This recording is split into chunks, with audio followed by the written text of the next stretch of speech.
E hoje o ABC Agora vai entrevistar ela que é pré-candidata a deputada estadual e primeira-dama de Santo André, Ana Carolina Barreto Serra. Boa tarde, Ana, tudo bem? Tudo bem, Odair? Olá, boa tarde. Boa tarde também a todos que nos acompanham.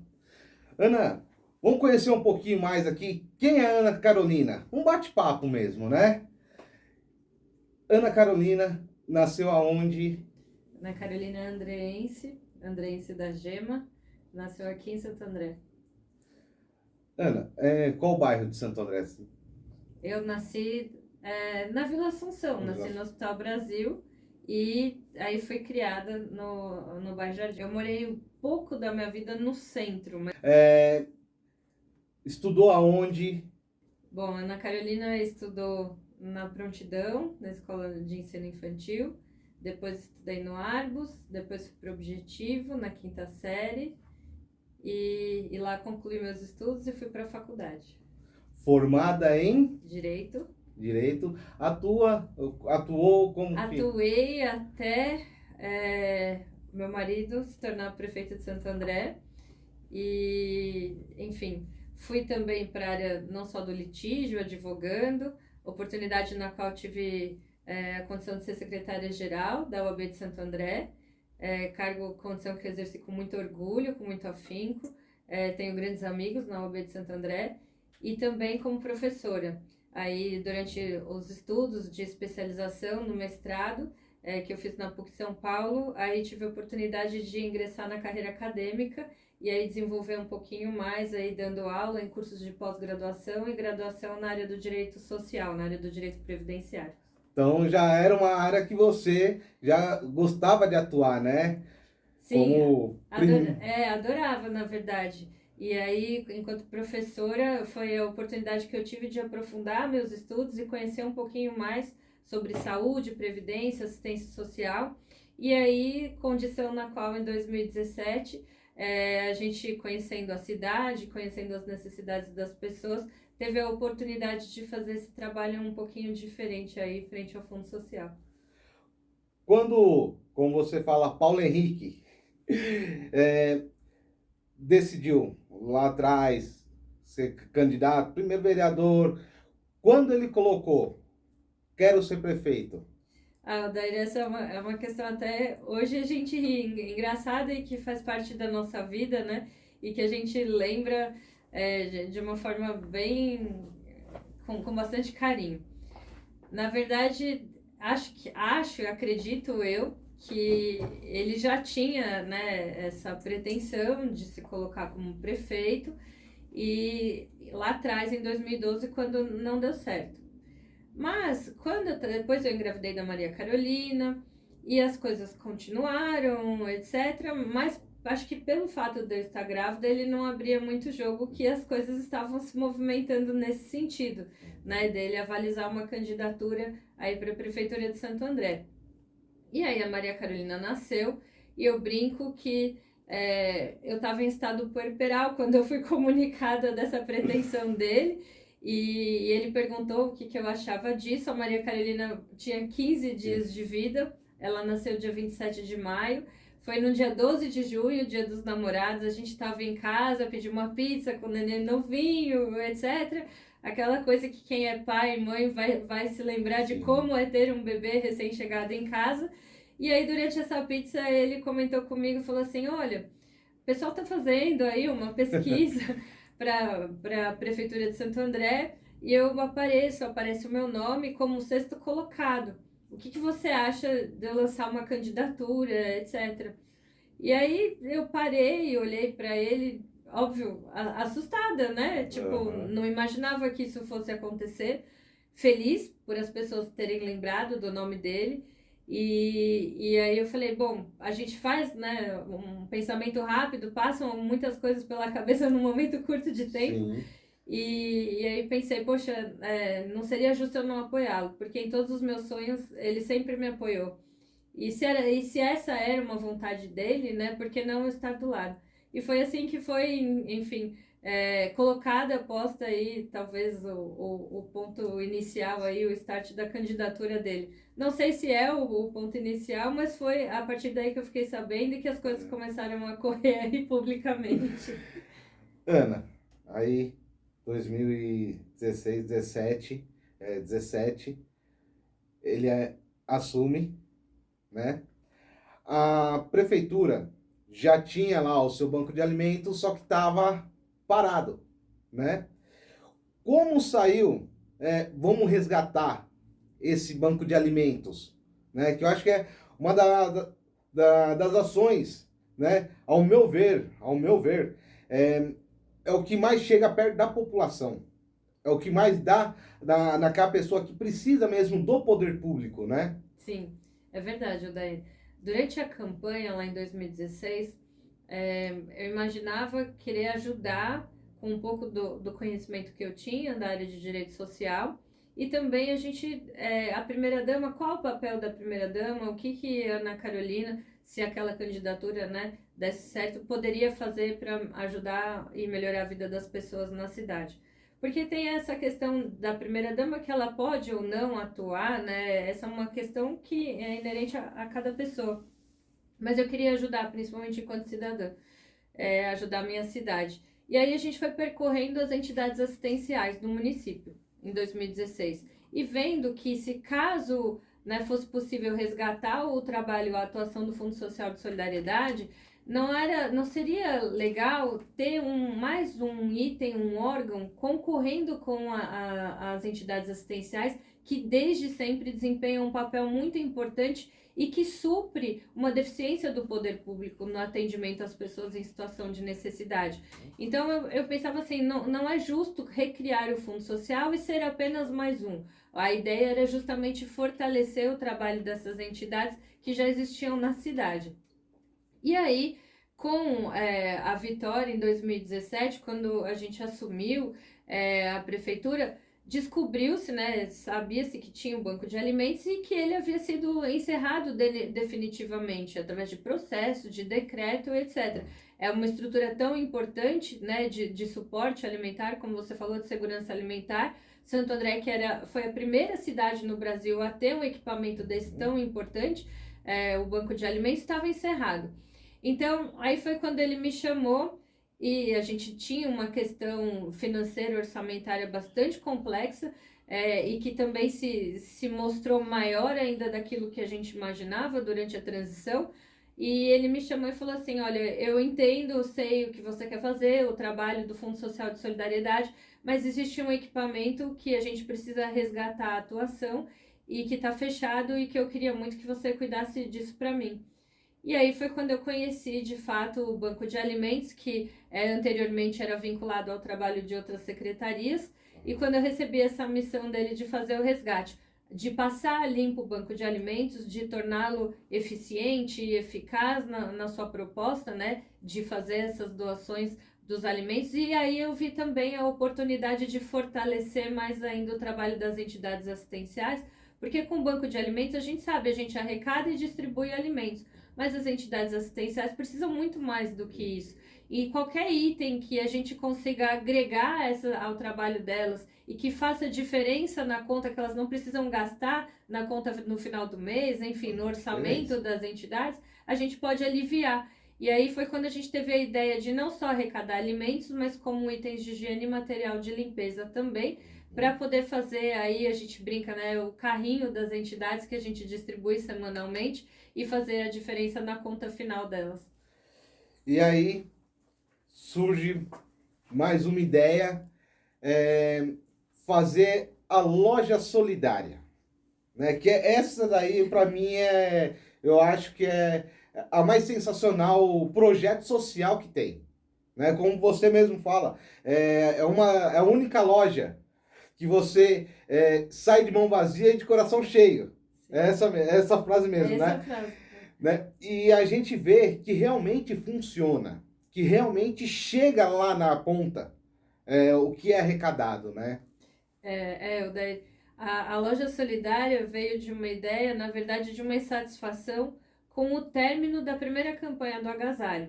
porque a gente reabriu o Banco de Alimentos no dia 19 de abril de 2017, fizemos eventos de arrecadação, mas aí começa logo depois, em abril, os preparativos para que se faça a campanha do agasalho nos municípios através de parceria com o governo do estado, como sempre foi feito, através dos fundos sociais de solidariedade. E aí, então, a gente começou a montar a campanha do agasalho em Santo André, a distribuir as caixas de arrecadação, fazíamos as arrecadações e fazíamos as distribuições nas comunidades. E aí, quando encerrou a distribuição dos itens de arrecadados na campanha do agasalho, de verdade, eu fui embora para casa com aquilo na cabeça. Mas, poxa, a necessidade das pessoas continua. Não é justo que só tenha uma vez por ano. E ficava imaginando ideias, meios da gente conseguir suprir mais do que mais essa necessidade, além daquilo do banco de alimentos, porque o banco de alimentos ele tem um viés justamente para tratar a questão da segurança alimentar, diferente dos itens que são arrecadados, né, nas campanhas do agasalho, etc. E aí, somado a isso, eu recebia muitas ligações de pessoas querendo doar itens e que elas não sabiam onde deixar. E eu falava, bom, o banco de alimentos tem a própria regulamentação dele, ele não pode receber qualquer tipo de item, né? Então eu falava, poxa, onde que a gente vai deixar? Vai deixar no Paço, mas às vezes o Paço não está acessível, não só para as pessoas, mas também para receber. E aí veio a ideia de conversar com os shoppings, porque o shopping é um local de passagem. Um local de passagem que funciona de domingo a domingo e num horário bastante amplo, estendido, das 10 às 10. E é um local que oferece conforto para as pessoas que querem doar, porque elas podem utilizar o carro para colocar essas doações. E aí foi quando eu conversei com o Paulo Henrique e falei, o que você acha de eu conversar com os shoppings para eles serem um ponto de arrecadação, né, de itens do Fundo Social de Solidariedade? Porque as pessoas querem doar muito mais que alimento e que o banco de alimentos não pode receber. Aí ele olhou para mim e falou, mas como que seria? Perguntou. Aí eu falei, olha, eu pensei nos espaços vazios, exatamente.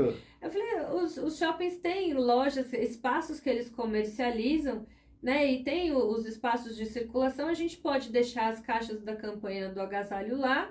E aí as pessoas saberem que quando elas forem até o shopping, elas podem deixar lá. Porque o shopping é um espaço de lojas, de serviço, de entretenimento, né? Então ele atrai os diversos tipos de público. Aí ele olhou para mim e falou assim, olha, é uma ideia bastante diferente, ousada. Aí ele falou, mas assim como a gente pensa, vamos tentar conversar com alguém e ver o que essas pessoas do shopping acham. Foi quando a gente conversou com o primeiro shopping, que foi o shopping do ABC, o shopping ABC, que a gente apresentou essa ideia para eles, e eu expliquei, falei, olha, se vocês têm a questão da responsabilidade social, trabalham essa questão, por que não, né, ceder um espaço, e se vocês, por acaso, vierem a comercializar esse espaço, a gente muda de lugar, não tem problema nenhum, mas o munícipe passa a ter a certeza de que ali é um ponto de arrecadação. Tem um local, já sabe aonde levar, né? Exatamente, Odair, sabe onde levar, sabe o que deixar, como deixar, em qual horário deixar, né? E aí isso geraria uma redução de custos para a prefeitura e uma facilidade para o munícipe. E essa ideia foi muito bem recebida pelo Shopping ABC, em primeiro lugar, e depois pelos outros shoppings. E a loja solidária se mostrou um sucesso. Mas até a inauguração da primeira loja solidária, isso comoveram muitas pessoas, mas também gerou muita insegurança das pessoas, porque é um conceito diferente. Novo, ninguém conhece como funciona. Como explicar para as pessoas que o Fundo Social de Solidariedade tem uma loja que não tem vendedor, ou uma loja que não tem ninguém para recebê-lo, né? É um espaço que está ali, apto a receber qualquer pessoa que queira doar aquilo que o coração dela mandar, aquilo que permitir. Pode ser alimento? Também pode, porque muitas vezes as pessoas não têm condição de ir até o banco de alimentos. Sim. Pode ser itens de higiene, material de limpeza. Eu costumo dizer, é uma frase que me toca muito, porque às vezes a gente tem um item sobrando na nossa casa que não está fazendo diferença ali pra gente, mas que pode estar fazendo falta na casa de alguém. E as entidades assistenciais, que são atendidas pelo banco de alimentos, conhecem isso muito melhor que a gente. Então, se a gente fizer a doação para o público delas, para elas, elas vão encaminhar para esse público e esse público vai receber. E foi muito bem assim, tanto é que no dia da inauguração da primeira loja solidária, em outubro de 2017, eu fui instada por uma das pessoas que estava lá e falou assim, mas será que isso vai dar certo, Carolina? Eu olhei em volta, vi a loja, vi as pessoas compreendendo e querendo entender o que era aquele espaço e falei, já deu certo. Basta agora as pessoas entenderem e se por acaso for um conceito que as pessoas não tenham vontade de aderir, a gente volta atrás, não tem problema nenhum. Mas pelo menos a gente tentou. E essa ideia deu tão certo que começou com o Shopping ABC, não parou no Shopping ABC, nós fomos para o Átrio, nós fomos para o Shopping, nós fomos para o Gran Plaza e as lojas estão aí funcionando até hoje, agora em 2022. E só elas respondem pela arrecadação de mais de 250 mil itens. Diversos itens, brinquedo, material escolar, livro, roupa de cama, roupa de banho, sapato, bolsa, acessório, porque acessórios de cozinha. Às vezes a pessoa fala, não, mas a pessoa só vou doar só uma roupa, porque é o que... Mas não é isso, né? Exatamente. Hoje, principalmente nas condições que a gente vive nos dias de hoje, né? Então, muitas famílias faltam tudo nas suas casas, né? É isso mesmo. Por isso que é interessante, acompanhando até, acho que há uns 15 dias atrás, lá no Morro da Quibom, né? Fomos acompanhar lá, conversando com a Denise, né? Ela ainda ressaltou que o que era arrecadado lá atrás, para a qualidade que é arrecadado hoje, o cidadão andreense entendeu que não é aquela, vou doar uma roupa, não é aquela roupa que seria descartada, não, é uma roupa que eu usaria, mas hoje eu não uso mais, então vou doar, né? Não é tão somente a sobra. Muitas vezes a gente fala, né? Não está mais em condição de uso e por isso eu vou doar. Não, o conceito de doação é justamente esse que você mencionou. É um item que esteja em condições de uso. Para que a pessoa que receba, e a gente faz isso, a Denise faz isso de muito bom coração, a Denise, a equipe. Quando a gente faz a distribuição, por exemplo, dos agasalhos, né? A gente monta os kits família. Então, a gente monta, de acordo com a comunidade que a gente vai entregar, a gente monta os kits de bebê, menino, menina, a gente monta os kits um homem, mulher, adolescente, criança, de acordo com o tamanho. E, além do mais, não é só a entrega. Logo depois, a própria comunidade vai lá e monta um ponto de troca. Porque, muitas vezes, aquela doação não serviu para ela, mas pode servir para outra pessoa. E aí continua, né, essa troca, essa coisa cíclica. Que a gente fala a gente não faz doação de itens, a gente faz doação de amor, né? Doação de solidariedade. Então, o Andrés compreendeu essa questão muito bem, de justamente doar itens que estejam aptos para uso por outras pessoas. Uma outra coisa também que retornou foi a Feira da Fraternidade, né? Que também ajuda muito o terceiro setor, né? Fala um pouquinho mais da Feira da Fraternidade e a importância desse terceiro setor juntamente com o poder público. A Feira da Fraternidade também era algo que o andreense sempre gostou de ter, de participar e que nos foi tirado. E aí, com o resgate dos símbolos andreenses, o Espelho d'Água, a revitalização do Carlos Gomes, de Paranapiacaba, eu estava pensando nos símbolos de Santo André e eu lembrei da Feira da Fraternidade. A gente fala que tem até memória olfativa de quando era, de como era, das participações das pessoas, e elas sempre foram em prol das entidades assistenciais do nosso terceiro setor aqui em Santo André. E aí, por que não resgatar mais esse símbolo e trazê-lo mais perto de nós? Por isso a ideia do resgate da Feira da Fraternidade em 2019, lá no Paço Municipal de Santo André, e justamente resgatando o trabalho e as atividades das entidades assistenciais que faziam com muita alegria ali, temática a questão da Feira da Fraternidade antigamente.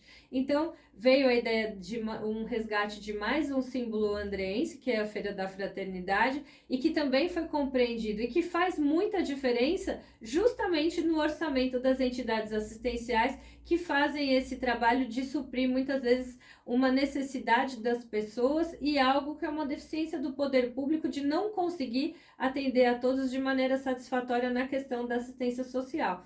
Então, mais um incentivo para fortalecer o trabalho das entidades assistenciais, além da ajuda do Banco de Alimentos, mas no sentido financeiro, porque toda a receita da Feira da Fraternidade fica integralmente para as entidades assistenciais. Então, aí é feito o chamamento, as entidades participam e tudo aquilo que é vendido e arrecadado, produto da venda da Feira da Fraternidade, fica para as entidades assistenciais para fazer frente às despesas da atividade que elas desenvolvem. E foi um sucesso tão grande, a gente esperava ser um sucesso, mas não tamanho, e tamanha adesão e alegria das pessoas de compartilhar aquele momento, que a Feira da Fraternidade foi se desdobrando em Natal Solidário, porque as próprias entidades pediam mais um, pediram um bis, e a Feira da Fraternidade se desdobrou em Natal Solidário. Aí, infelizmente, veio a pandemia, nos tirou esse convívio, mas com a vacina, com a utilização de máscara, agora a gente já consegue. E tivemos aí mais uma edição da feira e do Natal. E esse ano, aí também, a pedido das entidades, nós tivemos o Arraial Solidário. Então, da ideia de um resgate de um símbolo andrense, que foi a Feira da Fraternidade, com a ideia justamente de fortalecer o trabalho das entidades assistenciais na questão orçamentária, nasceram aí mais outros dois, que é o Natal Solidário e o Arraial Solidário. Aí só voltando um pouquinho. 2019, Feira Fraternidade, vem a pandemia 2020, né? Fecha-se tudo, né? Como primeira dama, na época então presidente do Fundo Social, né? Como suprir? Porque a gente sabe que principalmente esse terceiro setor foi um dos que mais sofreram, né? Porque geralmente através de eventos que eles fazem nos finais de semana, almoços, é da onde eles sobrevivem, né? E eles tiveram que parar com isso, né? Qual foi o pensamento do poder público de vocês? O que a gente pode fazer? A primeira questão daí é o diálogo, né? Tipo, como podemos nos ajudar? Porque a questão da pandemia mostrou muito pra gente essa necessidade, a gente ainda caminha para um lado mais individualista.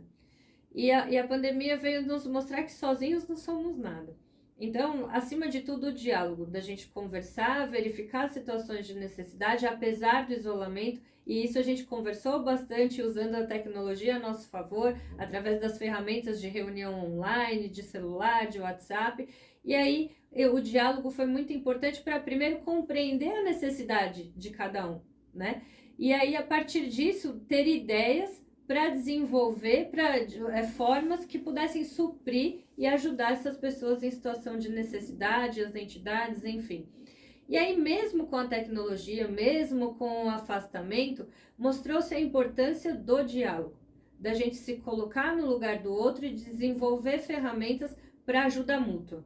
E aí, com isso, vieram as ideias, principalmente do drive-thru solidário, que a gente montou postos de arrecadação, porque muitas pessoas podiam doar e outras pessoas necessitavam dessa doação. E para que a gente reforçasse o nosso trabalho do Banco Municipal de Alimentos no sentido de suprir o atendimento das entidades assistenciais. E o primeiro item que foi muito utilizado pelas pessoas e que fez muita diferença na vida das entidades e das pessoas em situação de necessidade foram as doações recebidas através do drive-thru solidário, que a gente montou no Paço Municipal, na CRAS, em alguns pontos da cidade, de forma para que quem pudesse ajudar, da forma que pudesse ajudar, ajudaria aí aliviando uma situação de necessidade, porque a pandemia fez com que muitas pessoas que têm o seu ganha-pão diário, você trabalha e já com o fruto desse trabalho você já se mantém, consome. E a pandemia tirou essa possibilidade das pessoas de trabalharem e de, consequentemente, consumirem. Então, elas não tinham poder de compra de itens básicos, para a manutenção da sua vida e da sua família. Então, a primeira ideia que a gente teve foi de montar os drive-thrus de arrecadação, com toda a segurança, as pessoas no seu carro, sem sair, sem contato, quem estava recebendo estava bem paramentado, para justamente evitar esse contato, porque a gente não tinha vacina e ainda pouco se sabia sobre a efetividade ou não das máscaras. Mostraram-se muito eficazes as máscaras, e aí a obrigatoriedade e a imposição da utilização das máscaras. E aí, mais uma vez, algo inquietava a gente, que foi quando nós tivemos a ideia justamente do Costurando com Amor. Exato. Aí, viu que a máscara era eficaz, né? Veio Costurando com Amor. Que é um programa também que fez muita diferença nas famílias daquelas costureiras também, além de tudo, né? Exatamente. Só um pouquinho. E aí, porque a gente tinha obrigatoriedade de utilização de máscaras, as pessoas sequer tinham dinheiro para comprar o alimento diário, e como é que a gente poderia obrigar essas pessoas que não tinham dinheiro para comprar o alimento diário a fazer a utilização das máscaras? Então, mais uma vez, vem a atuação forte do Fundo Social de Solidariedade através da capacitação profissional, e aí eu sempre gosto de agradecer a todo mundo que trabalhou no Costurando com Amor, porque todos os capacitadores do Fundo Social de Solidariedade, todos os nossos professores das mais diversas áreas trabalharam para que o Costurando com Amor acontecesse. Então, a gente passou a receber e pedir doação de tecido, linha, agulha, elástico, e aí por que não veio a ideia? Porque eu sempre falei, mesmo de casa é possível produzir, né? Muitas pessoas ficavam chateadas por estar em casa e não estar trabalhando, não estarem produzindo, como é que eu vou fazer? Então a gente consegue, né, se adaptar e ter ideias mesmo em casa. E aí veio justamente a possibilidade da utilização das costureiras do município, de convocá-las, numa grande parceria com a Secretaria de Desenvolvimento Econômico também, de pegar o cadastro de todas aquelas que tinham passado pela atividade do Fundo Social de Solidariedade e aquelas que já tinham o registro lá na Secretaria, para convocá-las. E aí a população como um todo, quem tinha qualquer afeição com linha e agulha e sabia fazer a costura, a máscara, aí foi convocado nesse chamamento para as pessoas que quisessem produzir em casa a máscara. A prefeitura pagaria, foi o custo de R$2 por máscara produzida, e aí a gente conseguiu em 2 etapas produzir mais de 1.300.000 máscaras, que foram gratuitamente oferecidas para as pessoas nos diversos locais da cidade, e aí também ajudar a conter a disseminação do vírus. Aí a gente vê a importância da parceria público-privado, né, com as doações, que a gente sabe que muitas empresas também fazem doações, Sim. né, e faz a diferença na hora de chegar lá na frente, né? E aí, Costurando com Amor, que vem da capacitação profissionais da Escola de Ouro. Isso mesmo. Porque com o Fundo Social de Solidariedade oferecendo cursos de capacitação profissional, como você bem mencionou, a gente percebeu que numa atuação curta, desde que abrimos o Fundo Social de Solidariedade, em outubro de 17 até dezembro de 17, a gente já tinha capacitado um pouco mais de 350 pessoas. Depois, no primeiro ano de funcionamento, foram mais de 1.600 pessoas capacitadas. E a prefeitura, por si só, nas mais diversas secretarias, também oferecendo cursos de capacitação profissional, a gente pensou por que não juntar todos esses cursos e criar uma plataforma para facilitar para o andreense o acesso a esses cursos gratuitos de capacitação profissional, que são oferecidos pelas mais diversas secretarias da prefeitura.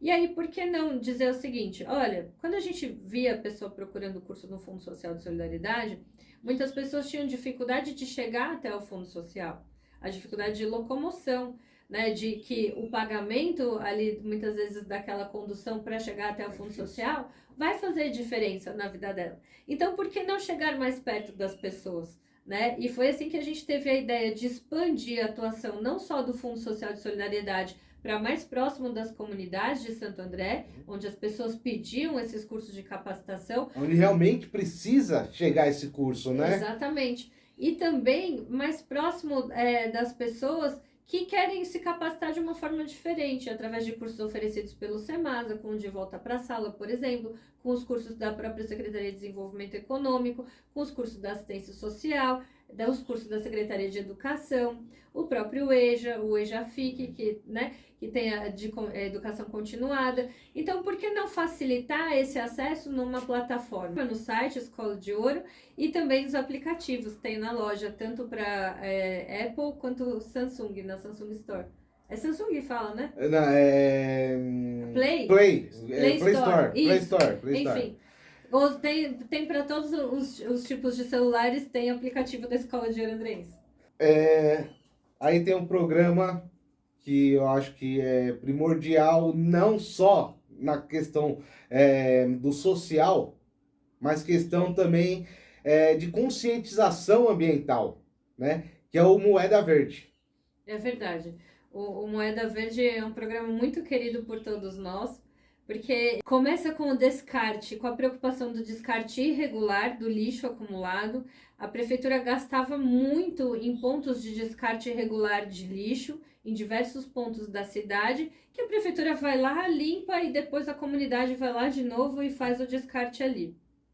E por que não a gente passar a tratar esse descarte irregular de uma forma diferente? Ou seja, o morador guarda aquele descarte e entrega aquele lixo reciclável num determinado ponto, num determinado momento, e faz a troca recebendo aquele prêmio por 1 quilo de alimento mais uma hortaliça que é oferecido pelo Banco Municipal de Alimentos.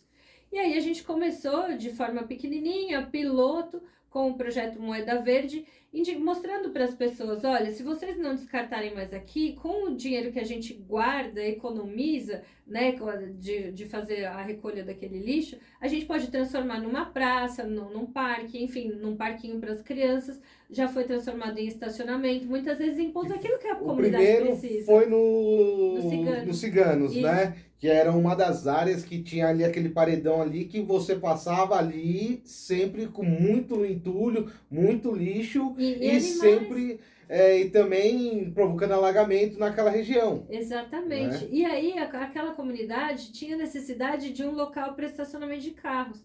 Então a gente transformou aquele ponto irregular de descarte numa necessidade da comunidade, que era o estacionamento, e colocando a consciência ambiental das pessoas, dizendo assim, olha, então agora, a partir do momento que você faz a troca do seu lixo reciclável por alimento, cria também a questão da proteção do nosso aterro sanitário, fazendo o descarte correto do lixo, né, do lixo reciclável. Aí aquela família ainda tem a economia da feira daquela semana, daquele período, porque ela vai receber um alimento de qualidade, a hortaliça, a receita de reaproveitamento do alimento e mais ainda, a gente também na outra ponta vai privilegiar as famílias dos coletores de lixo reciclável, que com isso nas cooperativas a gente já tem mais de 100 famílias que são atendidas por esse programa. Então a gente vê um ponto de melhoria na comunidade, transforma ali aquele ponto de descarte irregular em algo que a comunidade vai utilizar muito melhor para si. Também tem a questão da troca do lixo pelo alimento, e aí na outra ponta a gente também ajuda outras famílias com a questão do trabalho. Que hoje, mais uma vez, totalmente descentralizado. Em toda Exatamente. A cidade, né? Hoje a gente já está em mais de 22 comunidades, são atendidas em Santo André. O projeto Moeda Verde, ele é amplamente difundido aí para os outros municípios que vêm nos visitar, municípios do interior do estado, municípios de outros estados. Há poucos dias teve até o prefeito de Recife que veio nos visitar e me perguntou sobre a escalabilidade do Moeda Verde, ou seja, a possibilidade dele crescer, né, em si. Mostrei aí, então tive a oportunidade de mostrar para o prefeito João Campos que começou de forma tímida em uma comunidade, na comunidade dos Ciganos. Já estamos em 22 comunidades e a ideia da Prefeitura de Santo André é levar esse projeto até o final de 2024, até as 30 comunidades do município. Diversos programas criados, né?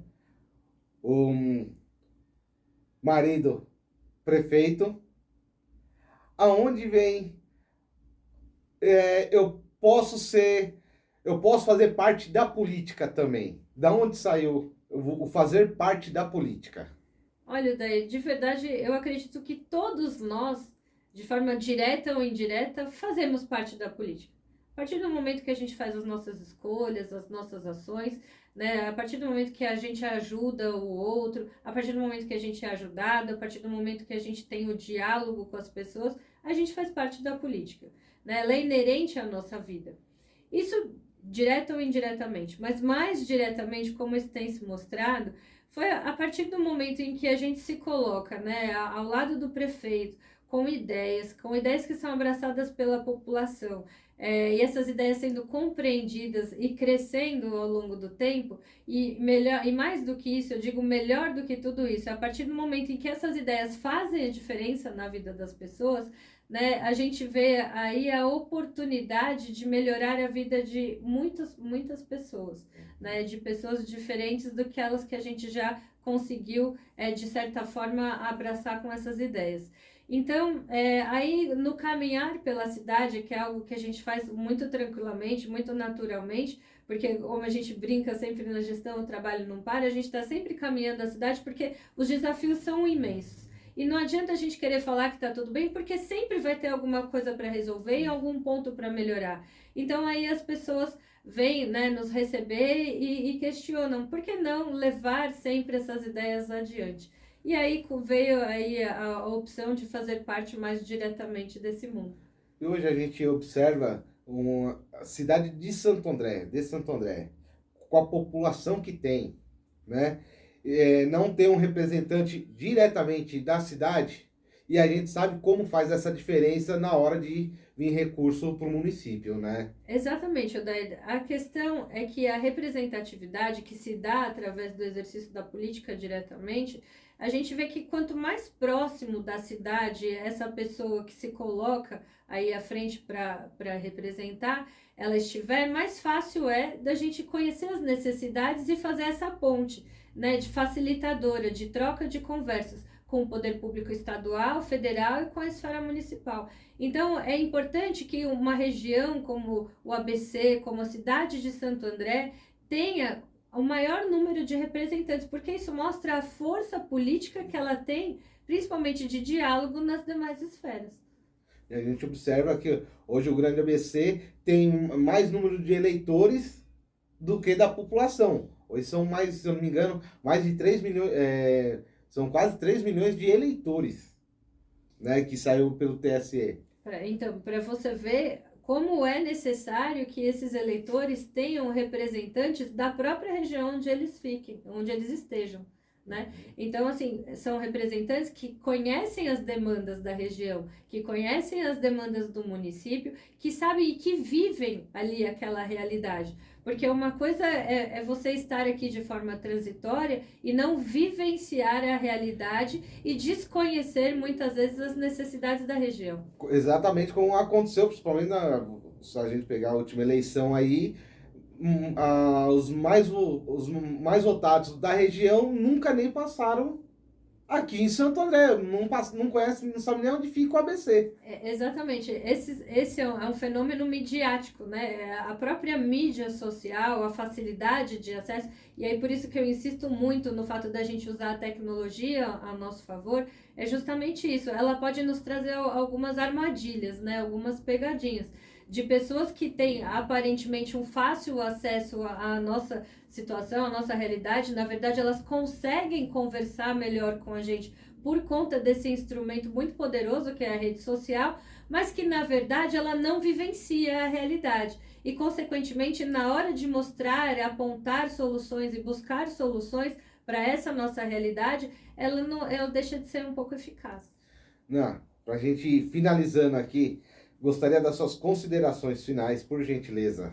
Olha, Odair, muito obrigada pela oportunidade, pela conversa, pelo bate-papo. A gente não conversa só hoje, conversa desde sempre, Sim. desde lá o início em 2017. Muito obrigada pelo apoio, principalmente durante a pandemia. E aqui eu quero render meus agradecimentos a toda a população andreense. Porque se existe um motivo para o trabalho do Núcleo de Inovação Social ter dado certo, junto com o Banco de Alimentos, o Fundo Social de Solidariedade com as capacitações, o Santo André Solidária, o Moeda Verde, Moeda PET, Feira da Fraternidade, é por conta justamente do apoio e da confiança de todos vocês, que compreenderam desde sempre a importância da solidariedade. São tantos projetos que tinha escapado o Moeda Pet, né? Se a gente for puxar aqui, a gente vai ficar 3 horas papiando aqui, conversando mesmo. aqui, né? Mas desde já eu agradeço, tá? Conte com a gente também, tá? E claro, quer saber as principais notícias? Acesse www.abcagora.com.br.